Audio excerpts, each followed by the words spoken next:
My name is Cecil, and I've been here for 7 months. I really enjoy helping people. Yeah, I've always been, trying to help people out any way I can. It didn't necessarily start out with coaching, but once I actually started in university, I started really getting into coaching and like helping other people out, and it just sort of felt very natural for me, and I just got really into it, and it just sort of took off from there. So the biggest thing for me is just, helping people learn new things and achieve new goals, just seeing like the smile on their face, right? Even the smallest achievement, right? It doesn't have to be anything major or anything. Just small stuff, they just get super excited about it, and then I get really excited, and then we're all just really excited, so it's just a good vibe all around.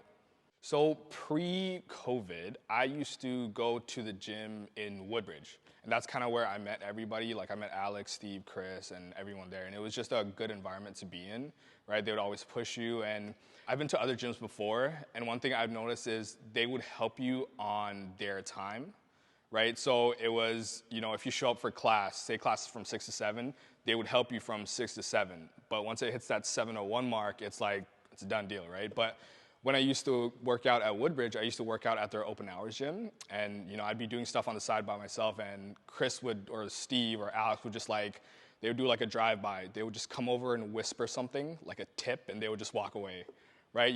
There was no need to do that. There was no prompt. I wasn't paying them. It was nothing, they just did it out of like the goodness of their heart.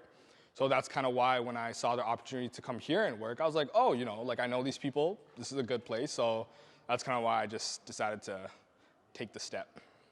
It's not necessarily all physical sometimes. A lot of people think coaches are just, push-ups, burpees, squats. It's honestly, some people just come in here for therapy, and it's that.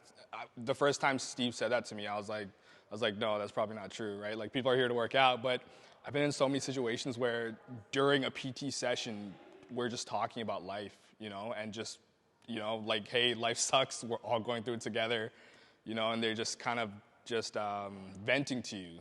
For me, that's like kind of why I wanted to get involved. Like, you can really not just help them physically, but help them through mental stuff, help them through family trauma, help them through so many things, right?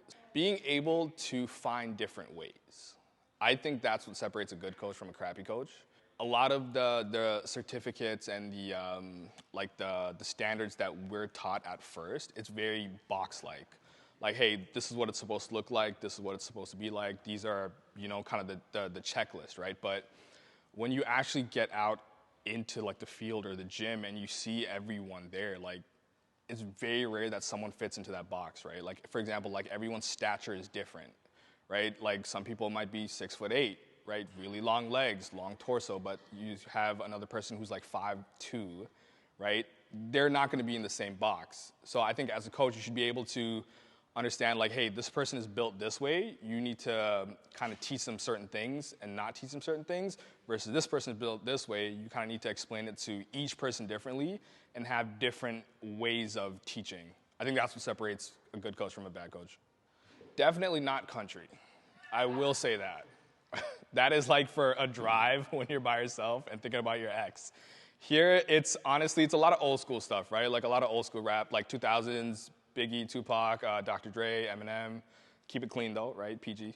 And yeah, pretty much, it's honestly whatever the clients want. Everyone has their preferences. We try to do our best to cater for everyone here, but yeah, definitely not country. Like waffles with a lot of whipped cream, a lot of maple syrup, a couple berries on there, that's like 10 out of 10 for me. Burpees, man. Burpees suck. It takes so long to get to the ground. It takes so long to stand up. It's just, yeah, too much effort,